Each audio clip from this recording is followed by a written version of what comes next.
Zabbuli ey'enkaaga ya mukulu w'abayimbi, oluyimba Zabbuli, okutendereza Katonda olw'ebyamaanyi by'akola.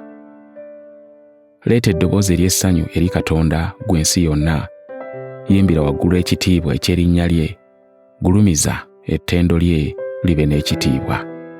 Gamba Katonda nti emirimu gyo nga gyantiisa. Olw'obuyinza bwo obungi abalabe bo bali kugyemulukukira.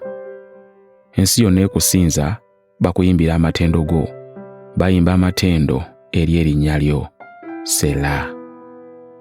Mujje mulabe emirimu gya Katonda, ye w'entiisa mu by'akola eri abaana b'abantu. Ennyanja yagifuula olukalu, abantu ne bayita mu mugga ku bigere. Eyo gye twasanyukira mu ye. Afuga n'amaanyi ge emirembe gyonna, amaaso ge gatunulira amawanga, abajeemu balemenga okwegulumiza. Selah. Kale mu amawanga mumwebazenga Katonda waffe, muwulize eddoboozi erimutendereza, akwatirira emmeeme yange obutafa, era ataganya bigere byaffe okusagaasagana. Kubanga ggwe, Ayi Katonda, watugezesa nga bwe bagezesa effeeza, watuyingiza mu kitimba, wateeka omugugu omuzito ku bibegabega byaffe, waleka abalabe baffe okutulinnya ku mitwe, twayita mu muliro ne mu mazzi, naye watuggyamu n'otuyingiza mu kifo eky'obugagga.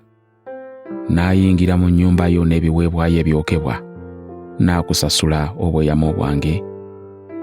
Emimwa gyange bwe gyayogera, n'akamwa kange bwe kaayatula bwe nalaba ennaku.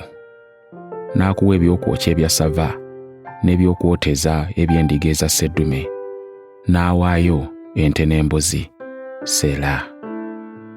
Mujje muwulire mwe mwenna abatya Katonda, nange ne mbabulira bye yakolera emmeeme yange. Namukoowoola n'akamwa kange, era yatenderezebwa n'olulimi lwange.